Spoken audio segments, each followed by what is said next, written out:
कुल 262 संक्रमण के नए प्रकरण सामने आए हैं, 262 न्यू केसेस।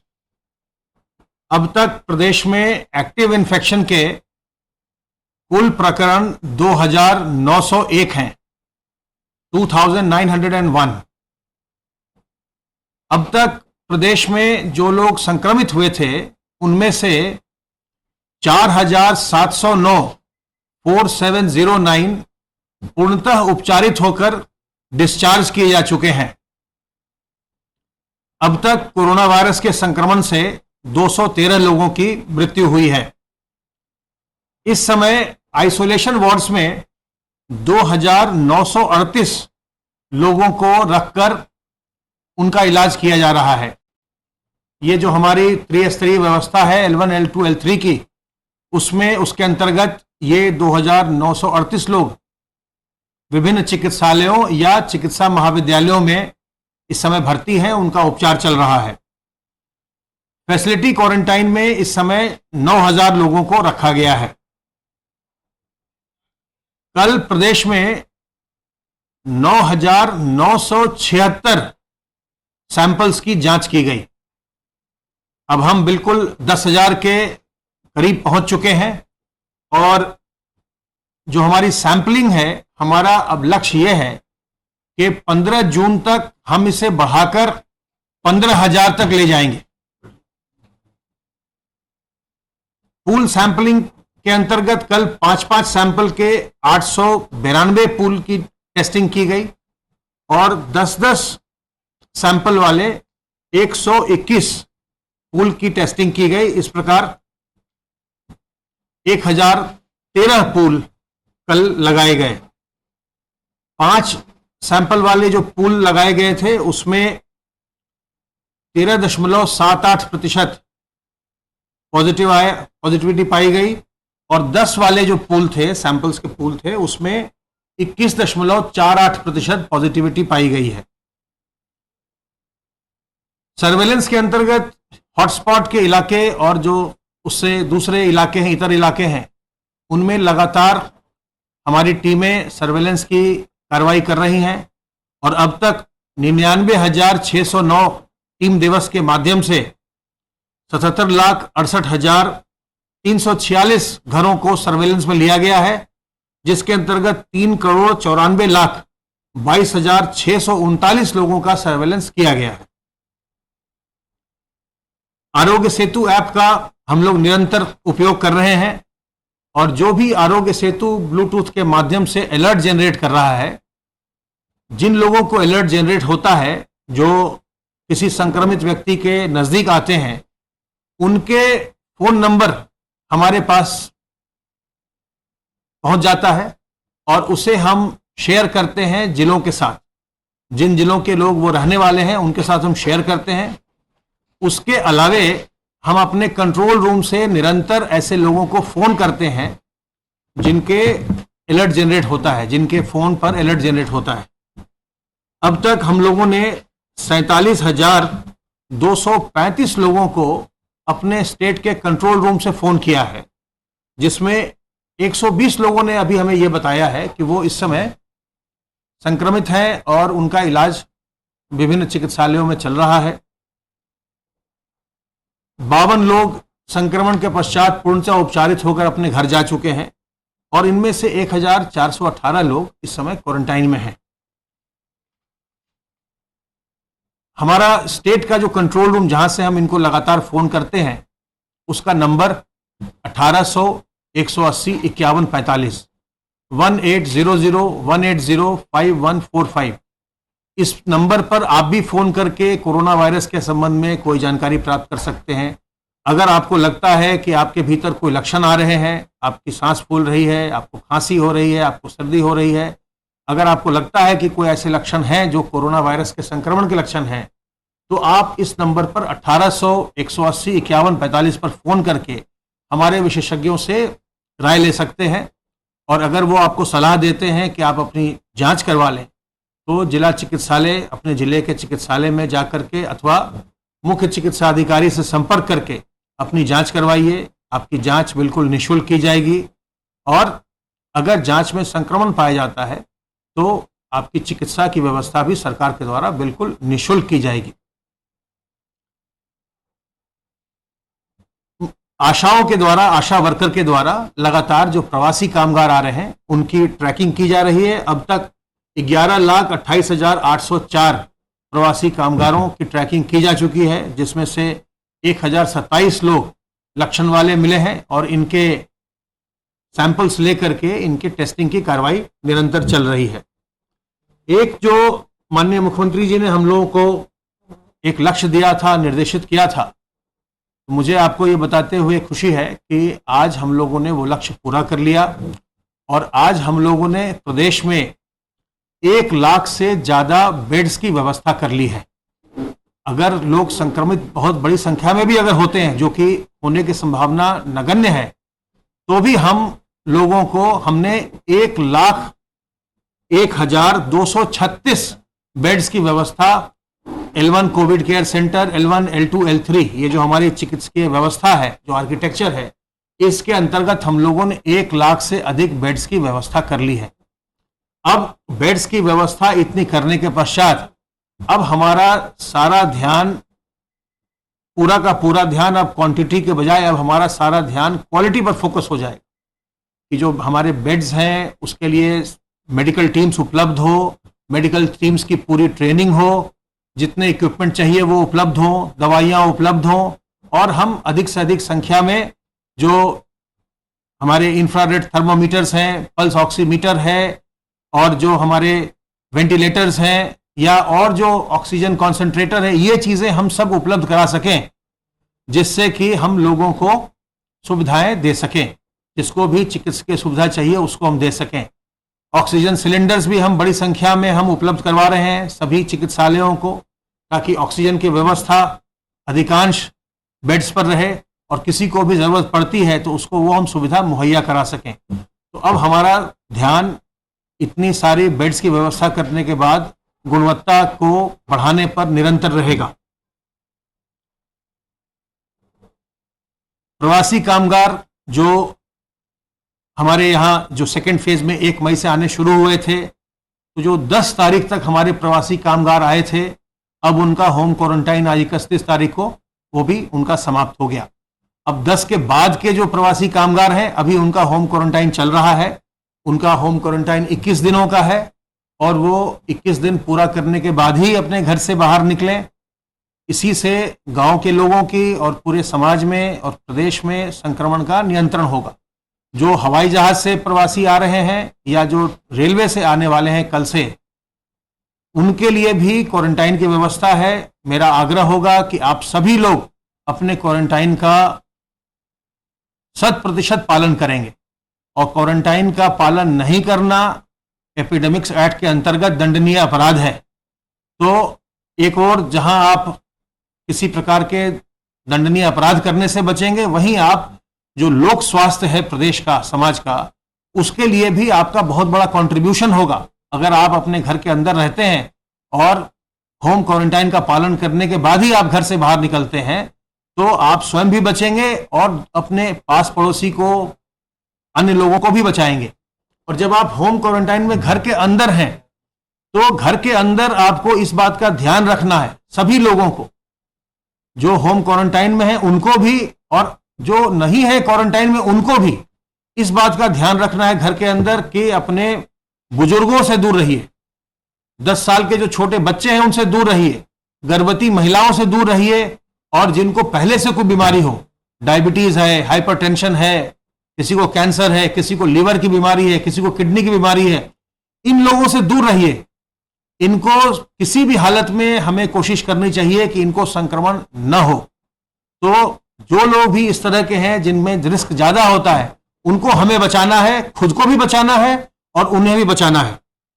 और इससे अपने आप को बचाने के लिए जो तरीके हैं, एक तो साबुन पानी से बार बार हाथ धोते रहना, साबुन पानी अथवा सैनिटाइजर से बार बार हाथ को साफ करना। जब भी आप सार्वजनिक स्थल में जाएं तो अपने मुंह और नाक को ढकना, फेस कवर करना, चाहे आप मास्क से करें, चाहे आप रुमाल से करें, दुपट्टे से करें, गमछे से करें, लेकिन अपने मुंह और नाक को ढक के रखिए। और साथ ही साथ 2 गज की दूरी मेंटेन करिए, जहां भी आप जाएं लोगों से 2 गज की दूरी रखिए। इससे आप स्वयं भी संक्रमित नहीं होंगे, दूसरों को संक्रमित भी नहीं करेंगे। तो मेरा आपसे यही अनुरोध है कि इस बीमारी से घबराएं नहीं। अगर कोई किसी को ये संक्रमण होता है, कोई बीमार पड़ता है, उसके प्रति मन में कोई दुर्भावना मत लाइए, क्योंकि ये संक्रमण किसी को भी हो सकता है। न तो किसी जाति मजहब का ख्याल है संक्रमण को, न उम्र का ख्याल है। इसलिए किसी को संक्रमण हुआ उससे दुर्भावना मन में बिल्कुल मत लाइए, उसकी मदद कीजिए। और सरकार ने जांच और चिकित्सा की सुविधा बिल्कुल निःशुल्क उपलब्ध करवाई है, उसका लाभ उठाएं। और आज की जो सबसे बड़ी खबर थी वो मैंने आपको बताया कि अब हम लोगों ने प्रदेश में L1, L2, L3 की जो हमारी त्रिस्तरीय चिकित्सकीय व्यवस्था है, उसके अंतर्गत हमने 1 लाख से ज्यादा बेड्स का प्रबंध कर लिया है। अब मैं अनुरोध करूंगा अपर मुख्य सचिव गृह से कि वो आगे की सब बातें आपको बताएं।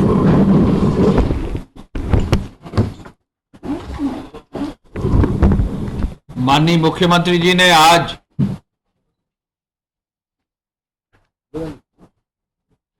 बैठक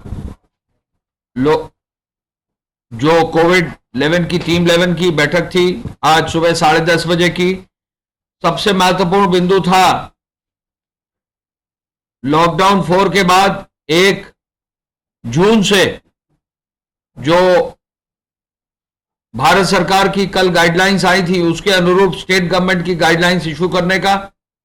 मुख्यमंत्री जी ने एक एक बिंदु पर चर्चा करके जो अनुमति गाइडलाइंस की दी है वो अब जारी कर दी गई हैं।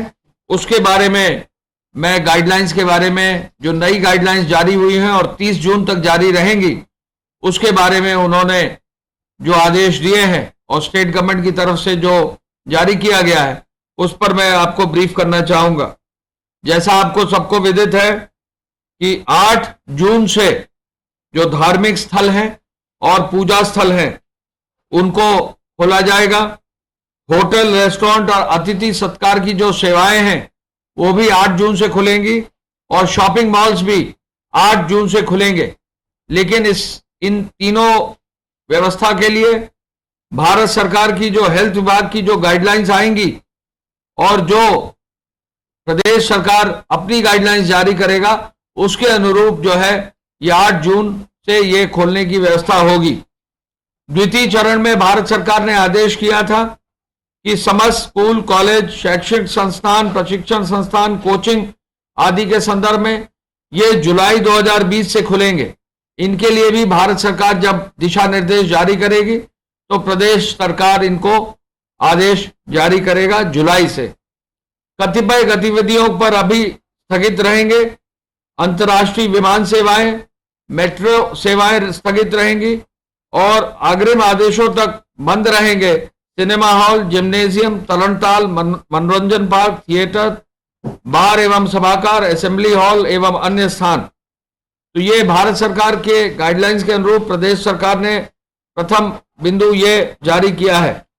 जो राष्ट्रीय नीति निर्देशक प्रबंधन है उसके अनुरूप कुछ कतिपय संशोधन करके राज्य सरकार ने आदेश जारी किए हैं।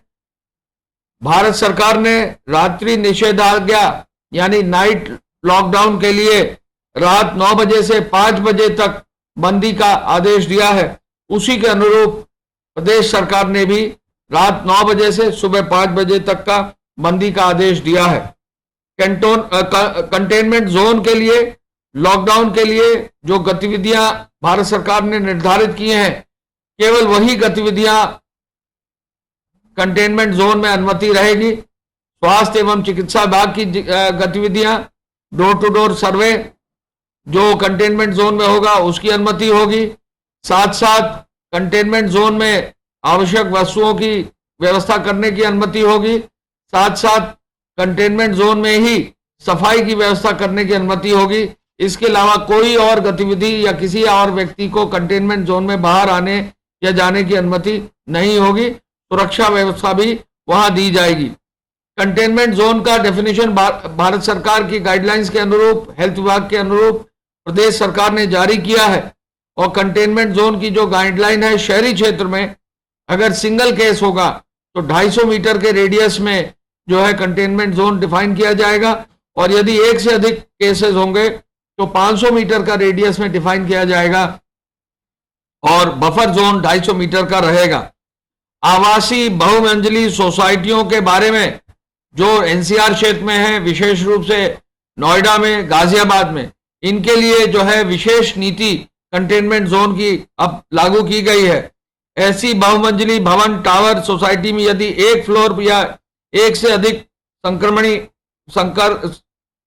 संक्रमण अगर केस मिलता है तो ऐसे बहुमंजिले भवन को कंटेनमेंट जोन केवल उसी भवन को किया जाएगा जिसमें कि जो केस निकलता वो आएगा।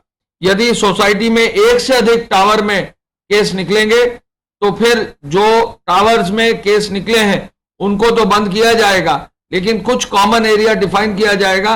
अगर उसकी आवश्यकता पड़ेगी तो उनको भी जो है बंदी के क्षेत्र में रखा जाएगा। वाणिज्यिक औद्योगिक कार्यालय भवनों का यदि वहां पर कोई केस निकलता है तो कंटेनमेंट जोन जो उनमें बनाया जाएगा उसमें जो कार्यालय है, औद्योगिक संस्थान है और वाणिज्यिक भवन है उसको 24 घंटे के लिए बंद कर दिया जाएगा, और 24 घंटे में उसको पूरा सैनिटाइज किया जाएगा। जिलाधिकारी और वहां के हेल्थ विभाग के लोगों के माध्यम से उसको पूरा सैनिटाइज किया जाएगा, और 24 घंटे बाद फिर ऐसे भवनों को जो है पुनः डिसइंफेक्ट करके पूरा उसकी व्यवस्था सुनिश्चित करके उनको फिर खोला जाएगा। ऐसे भवनों को सैनिटाइज और डिसइंफेक्ट करने का खर्चा और कार्य भवन स्वामी को स्वयं वहन करना पड़ेगा। यदि कोई सक्रिय केस सिंगल फ्लोर में पाया जाता है तो वो केस अगर एक फ्लोर में है तो उसी फ्लोर को जो है केवल सील किया जाएगा, बाकी फ्लोर्स को सील नहीं किया जाएगा, और यदि मल्टीपल फ्लोर्स पर है तो पूरे टावर को सील किया जाएगा। ग्रामीण क्षेत्र में यदि एक केस है तो उस मजरे की आबादी के एरिया को ही सील किया जाएगा, और यदि मल्टीपल केस हैं ग्रामीण क्षेत्र में तो जिन जिन मजरों में जहां केस हैं उन मजरों को ही केवल जो है सील किया जाएगा।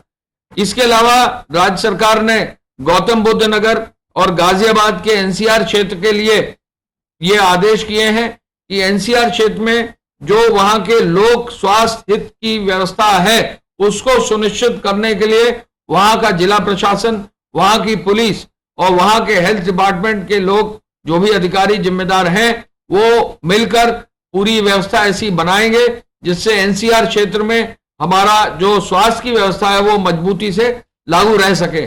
यानी नोएडा में, गाजियाबाद में, वहां पर जो भी प्रतिबंध लगाने हैं, जो भी व्यवस्था बनानी है, पासेस की व्यवस्था बनानी है, जो भी अन्य कार्रवाई सुनिश्चित करनी है, वो भारत सरकार की गाइडलाइंस को देखते हुए जो प्रतिबंध स्थानीय स्तर पर लगाने हैं वो नोएडा और गाजियाबाद के जिला प्रशासन, वहां के वरिष्ठ पुलिस के अधिकारी एवं वहां के वरिष्ठ जो है चिकित्सा विभाग के अधिकारी देंगे। ऐसा राज्य सरकार ने, प्रदेश सरकार ने, उत्तर प्रदेश सरकार ने निश्चित किया है। समस्त कार्यालयों के लिए आदेश अब यह है कि 100% अटेंडेंस होगी, लेकिन जो भी कार्यालय हैं उनमें 3 चरण में जो है कार्यालय खुलेंगे, यानी 3 पालियों में कार्यालय खुलेंगे। पहली पाली जो है वो सुबह 9 से 5 बजे की होगी, दूसरी पारी जो है 10 बजे से 6 बजे की होगी, और तीसरी पारी जो है 11 बजे से शाम 7 बजे की होगी। यानी सोशल डिस्टेंसिंग फॉलो करके, मास्क का इस्तेमाल करके, सैनिटाइजर्स का इस्तेमाल करके, जहां भी आवश्यकता होगी तो वहां थर्मल स्कैनिंग सुनिश्चित करते हुए कार्यालयों को खोला जा सकेगा, लेकिन 100% अटेंडेंस जो है सरकारी कार्यालयों की सुनिश्चित की जाएगी। सभी प्रकार की औद्योगिक गतिविधियों को अनुमति दी गई है। औद्योगिक गतिविधि चालू करने के लिए औद्योगिक इकाइयों में thermal scanning, sanitisation, face mask, face cover और सोशल डिस्टेंसिंग का तो पालन होगा ही होगा, लेकिन उद्योगों को एक छूट ये दी गई है कि रात्रि शिफ्ट जहां उद्योगों की चलाई जाती है तो रात्रि शिफ्ट में वहां सुरक्षित साधन यानी बस आदि की व्यवस्था यदि वहां के स्टाफ के लिए की जाती है तो रात्रि शिफ्ट की भी अनुमति रहेगी। पूरे प्रदेश में दुकानों को खोलने के लिए दुकानदारों को की व्यवस्था ये दी गई है कि वो फेस कवर, मास्क और ग्लव्स का भी इस्तेमाल करें। दुकानदार ग्लव्स का इस्तेमाल करें और साथ साथ सैनिटाइजर की व्यवस्था प्रत्येक दुकान में रहे, और स्थानीय स्तर पर हर जनपद में जिलाधिकारी, जिला प्रशासन को यह आदेश दिया है कि वो वहां के व्यापार मंडल के वरिष्ठ लोगों के साथ, वहां के सभी जनप्रतिनिधियों के साथ बैठकर हर जिले में कैसे दुकानें खुलेंगी, ये व्यवस्था सुनिश्चित करने का निर्देश दिया गया है। बाजार जो भी है, समस्त बाजार वो सुबह 9 बजे से रात्रि 9 बजे तक खुलेंगे, यानी बाजारों को खोलने की व्यवस्था की गई है। और बाजारों में सोशल डिस्टेंसिंग का पालन जरूर हो, इसलिए समय बढ़ा दिया गया है, क्योंकि कम समय अगर बाजार खुलती है तो भीड़ ज्यादा होती है। बाजारों को स्प्रेड किया गया है और सुबह 9 बजे से रात 9 बजे तक मुख्यमंत्री जी ने कहा है कि बाजारों को अब खोल दिया जाए भारत सरकार की गाइडलाइंस के अनुरूप। सुपरमार्केट खोलने का भी निर्देश मुख्यमंत्री जी ने दिया है। यदि कोई सुपरमार्केट है या कोई मार्केट ऐसी है जिसमें कई दुकानें हैं, तो उनको जो है खोलने का, सुपरमार्केट सिंगल ब्रांड की अगर सुपरमार्केट है तो उनको खोलने का निर्देश उन्होंने दिया है। उस पर भी सोशल डिस्टेंसिंग, मास्क और ग्लव और सैनिटाइजेशन करने की व्यवस्था है।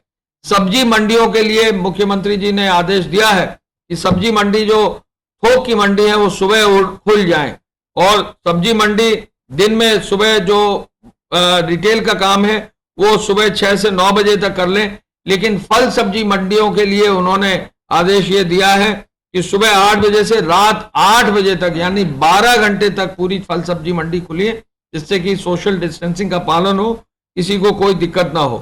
साप्ताहिक मंडियों को खोलने के लिए शहरों में मनाही है, ग्रामीण क्षेत्रों में सोशल डिस्टेंसिंग के साथ खोली जाएंगी। मिठाई की दुकान खोलने का निर्देश पहले ही था, लेकिन वहां बैठकर खाने की व्यवस्था नहीं होगी।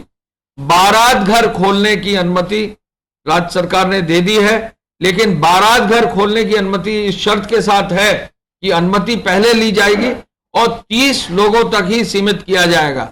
यानी बारात घर में, शादी घर में 30 लोगों से ज्यादा नहीं होंगे।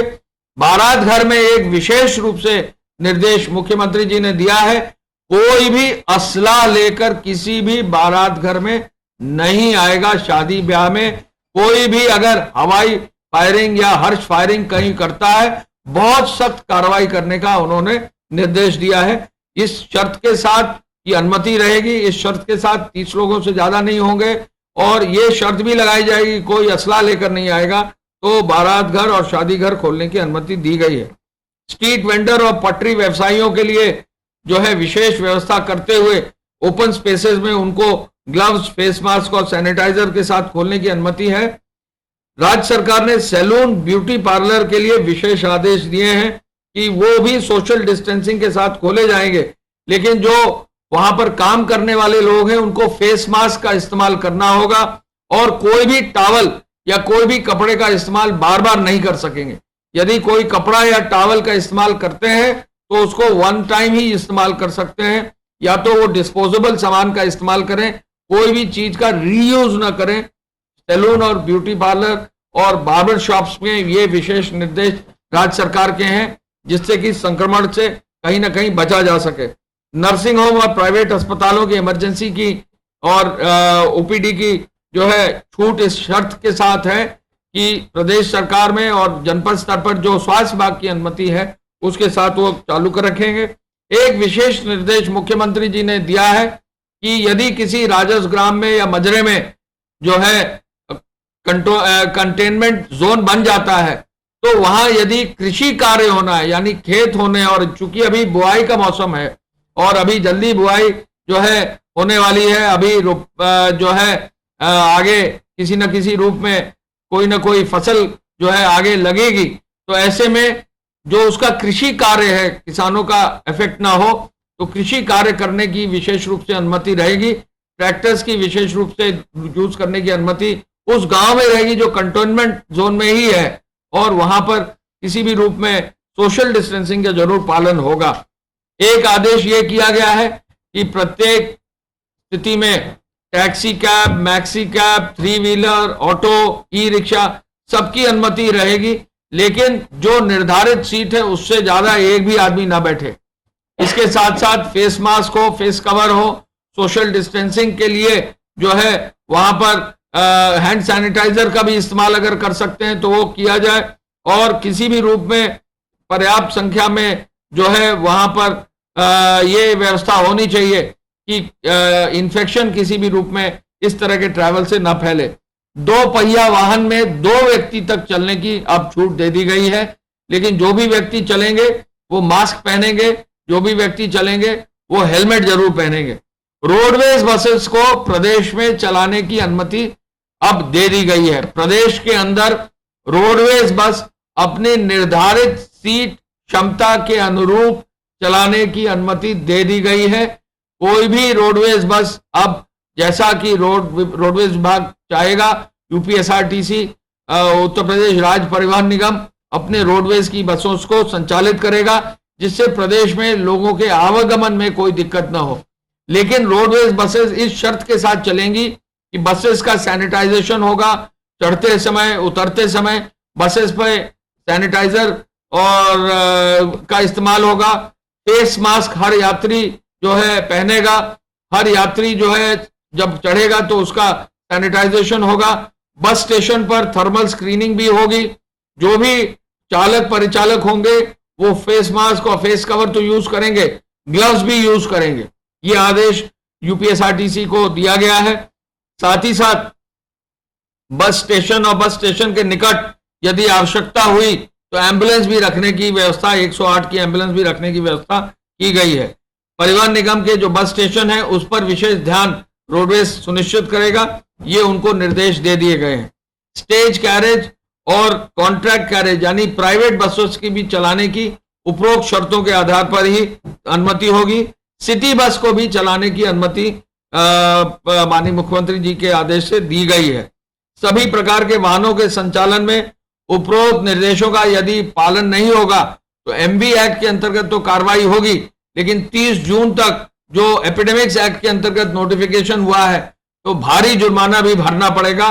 तो जो भी चालक हैं, परिचालक हैं, जो भी ड्राइवर्स हैं, जो भी निजी वाहन मालिक हैं, वो प्रत्येक दशा में अपने इन निर्देशों का पालन करें, अन्यथा कहीं ना कहीं ट्रैफिक पुलिस और आरटीओ जो है इस पर कार्रवाई सुनिश्चित कर सकते हैं। इसके अलावा जो है वाहन में यात्रा करने के लिए जो लोग जा रहे हैं उनको रोडवेज में, बाकी प्राइवेट बसों में उनको आरोग्य सेतु ऐप, आयुष कवच, कोविड ऐप को भी डाउनलोड करके यूज करने के लिए प्रोत्साहित किया जाएगा। पार्कों को खोलने के लिए मुख्यमंत्री जी ने आदेश दिया है। पहले ही इसका उन्होंने जो है इसका आदेश दे दिया था। अब पार्क सुबह 5 बजे से 8 बजे तक और साया 5 से 8 तक खुलेंगे, लेकिन आदेश ये दिया गया है कि जो भी पार्क खुले वहां पर पेट्रोलिंग जरूर हो, वहां सुरक्षा व्यवस्था जरूर की जाए। खेल परिसर और स्टेडियम भी खोलने का निर्देश दिया गया है। खेल परिसर और स्टेडियम में क्रीड़ा और अभ्यास की अनुमति रहेगी, लेकिन दर्शकों को जाने की अनुमति नहीं रहेगी। इसके अलावा राज्य के अंदर या राज्य के बाहर जाने वाले सभी व्यक्तियों को माल को आने की जाने की पूरी अनुमति होगी, उसमें कोई शर्त नहीं होगी, कोई ई पास लेने की जरूरत अब नहीं होगी। श्रमिक ट्रेनों के आवागमन के लिए पूरी व्यवस्था होगी। आपको मालूम है कि उत्तर प्रदेश सरकार में सबसे अधिक श्रमिक ट्रेनें पूरे देश में आई हैं और आज अब तक लगभग 1567 ट्रेनें जो है प्रदेश ने अपने यहाँ श्रमिक ट्रेनों की चलाकर अपने यहाँ के श्रमिक और कामगारों को अपने घर सुरक्षित लाया है। तो श्रमिक ट्रेनों की अनुमति होगी। घरेलू उड़ानों की अनुमति आपको मालूम है कई एयरपोर्ट्स, प्रदेश के सभी एयरपोर्ट्स करीब चालू हो गए हैं। गोरखपुर चालू हो गया है, वाराणसी एयरपोर्ट चालू हो गया है, प्रयागराज एयरपोर्ट चालू हो गया है, लखनऊ एयरपोर्ट तो चालू हो ही गया है। तो ऐसे में काफी मात्रा में, काफी संख्या में अब घरेलू उड़ान के माध्यम से भी लोग आवाजाही कर रहे हैं और घरेलू उड़ान से जो लोग आ रहे हैं उनके लिए स्वास्थ्य विभाग ने अलग सा प्रोटोकॉल जारी किया है।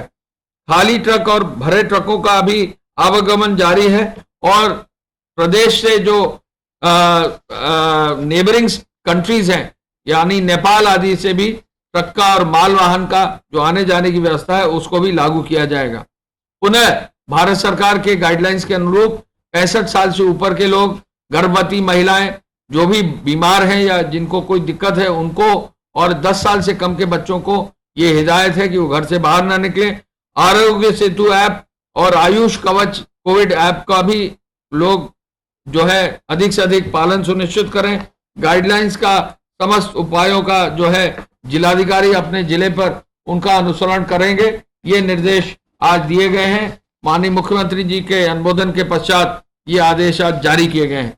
आपको मालूम है कि आज जो कोविड की 19 की बैठक हुई थी, जैसा कि अभी प्रमुख सचिव स्वास्थ्य ने बताया है, मुख्यमंत्री जी ने जो लक्ष्य निर्धारित किए उन लक्ष्यों को अचीव करने के लिए हम सभी अधिकारियों को प्रोत्साहित भी किया और कार्य सुनिश्चित किया।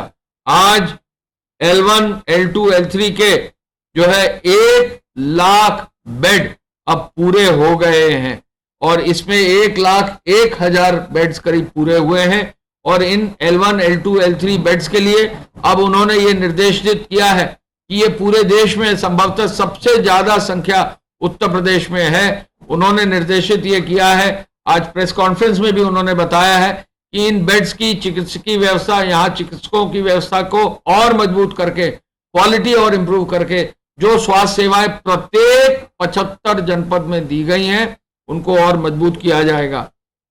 जो टेस्टिंग की व्यवस्था है वो जैसा अभी बताया है 10,000 आज क्रॉस कर गया है, अगले 15 दिन में 15,000 क्रॉस करेगा और जिस रेट से मशीनें हमारे नए प्रदेश में आ रही हैं उनके आधार पर इसी माह के अंत तक टेस्टिंग भी लगभग 20,000 तक होगी। आज इसकी समीक्षा मुख्यमंत्री जी ने की। 1 जून से रेल सेवा शुरू होगी। रेल में जो लोग ट्रैवल कर रहे हैं, रेल में जो लोग